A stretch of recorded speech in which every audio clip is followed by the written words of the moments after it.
تو ناظرین، ڈرامہ ڈائن میں جب شباب فوزیہ کے پاس جاتی ہے تو وہ ایک کمرے میں قید ہوتی ہے۔ شباب فوزیہ کو دیکھتی ہے تو دیکھتی ہی رہ جاتی ہے۔ اس کو دیکھ کر شباب چکنا چور ہو جاتی ہے۔ جس حالت میں فوزیہ ہوتی ہے اس کا چہرہ خون سے رنگا ہوا تھا اور وہ بے بسی کی حالت میں ہوتی ہے۔ ایسا لگ رہا تھا کہ کئی دنوں سے اس نے نہ کھایا نہ پیا ہے اور نہ ہی اٹھنے جتنی طاقت ہوتی ہے اس میں۔ بالکل خاموشی سے کمرے میں بیٹھی ہوتی ہے اور نہ ہی کسی سے کوئی امید تھی کہ اس کو کوئی چھڑوائے گا اس قید سے۔ یہ حالت دیکھ کر شباب برداشت نہیں کر پا رہی تھی کہ مزید اس حالت میں اس کی جان بھی جا سکتی ہے۔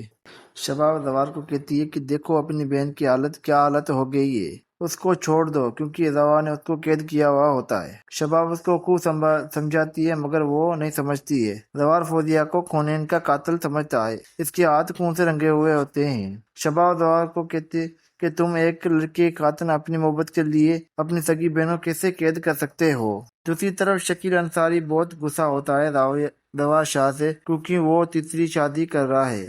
زوال شاہ نے شکیل انصاری کی بیٹی سے شادی کی ہوئی تھی جو وہ مر چکی ہے اور اس کا ایک بیٹا بھی ہے۔ اب شکیل چاہتا ہے کہ میں اپنی بیٹی کا حصہ لوں گا زوال شاہ سے، جو قانونی حق بنتا ہے اور کوئی اس پر روک بھی نہیں لگا سکتا ہے۔ دیکھتے ہیں کہ شکیل اپنی بیٹی کا حصہ کیسے زاویہ سے لیتا ہے اور زوال شاہ اپنی بیوی کا حصہ اس کو دینے کو تیار ہوتا ہے۔ اور شباب بھی کافی غصہ ہوتی ہے اس شادی سے جو زوال مرشا سے کرنے جا رہا ہے۔ شباب نے زوال کی خاطر اس نے زوال سے دوسری شادی کروائی تھی، بچے کے خاطر جو پہلے ہی شباب سے شادی ہوئی پڑی تھی۔ اتنا کچھ کرنے کے بعد بھی زوال اس کی ایک بھی بات نہیں مانا ہے۔ اتنی وفائی کرنے کے بعد بھی دکھ و درد کے سوا کچھ نہ ملا شباب کو۔ اب کیا شباب اس شادی کو روکے گی؟